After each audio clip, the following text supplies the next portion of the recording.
ಇವತ್ತು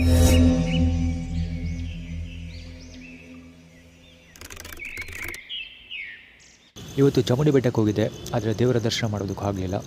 ಹೊರಗಡೆ ನಿಂತ್ಕೊಂಡು ಕೈ ಮುಗಿಯೋಕ್ಕೂ ಬಿಡಲಿಲ್ಲ. ಸುತ್ತಮುತ್ತ ಕೂಗಾಡೋರು, ಕಿರ್ಚಾಡೋರು, ದುಃಖಾಡೋರು ಎಲ್ಲ ಇದ್ದರು.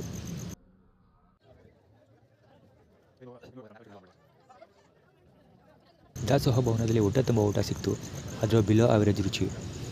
ಮಾಮೂಲಿ ಕಲರ್ ಬಾತ್. ಅಲ್ಲೂ ಕೂಡ ಮುಂದೆ ಓಡಾಡೋರು, ನೀರು ಹಿಡ್ಚೋರು, ಪಾದ ತೋರಿಸೋರು, ಆಳು ಮೂಳೆ ಆ್ಯಟಿಟ್ಯೂಡ್ ಎಲ್ಲ ಇತ್ತು. ಊಟಕ್ಕೆ ಮುಂಚೆ ತಟ್ಟ ತೊಳೆಯೋ ನೆಪದಲ್ಲಿ ನೀರು ಹೆಚ್ಚಿದ್ದು ಅಲ್ಲದೆ ನನ್ನ ಜೊತೆ ಕ್ರೀಕ್ ಮಾಡ್ಕೊಂಡ ಇವನು, ಜಾಕೆಟ್ ಹಾಕಿರೋನು. ಇವತ್ತು ಬೆಟ್ಟಕ್ಕೆ ಹೋಗೋದ್ರಿಂದ ಆದ ಒಂದು ದೊಡ್ಡ ಪ್ರಯೋಜನ ಅಂದರೆ ದರ್ಶನ ಮಾಡದೇ ಇರೋ ಭಕ್ತರಿಗೆ ದರ್ಶನ್ ಹೆಸರಲ್ಲಿ ತೊಂದರೆ ಕೊಡ್ತಾರೆ ಅನ್ನೋದಂತೂ. ಗಾಡಿ ಕಂಪನಿ ಕೇರಳ ಗಾಡಿ KL03 AJ 607.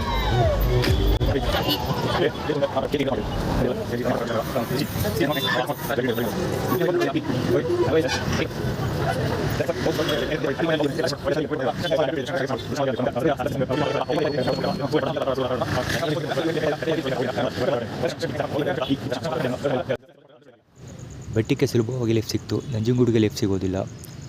Breakfast ಮುಗಿಸೋಷ್ಟೊಳಗೆ almost 10 kilometre walk ಮಾಡಬೇಕಾಗಿ ಬಂತು. ಪಾರ್ಕಲ್ಲಿ ಇವತ್ತು ಪ್ರಾಕ್ಟೀಸ್ ಮಾಡ್ತಾಯಿದ್ದೆ. ಇಟ್ಗೆಗೂಡು ಕುಮಾರ್ ರೀತಿ ಇರೋನೊಬ್ಬ ಪಕ್ಕದಲ್ಲೇ ಸುತ್ತಾಡಿಸ್ಕೊಂಡು ಸಾಯ್ತಾ ಇದ್ದ. ಇದ್ರ ಸುತ್ತ ಏನೋ ಕಥೆ ನಡೀತು. ಸದ್ಯಕ್ಕೆಲ್ಲ ವಿವರಿಸೋದಕ್ಕೆ ಹೋಗೋದಿಲ್ಲ. ರೆಕಾರ್ಡ್ ಮಾಡಿ ಹೇಳಿದ್ದೆ, ಕಟ್ ಮಾಡ್ತಾ ಇದ್ದೀನಿ.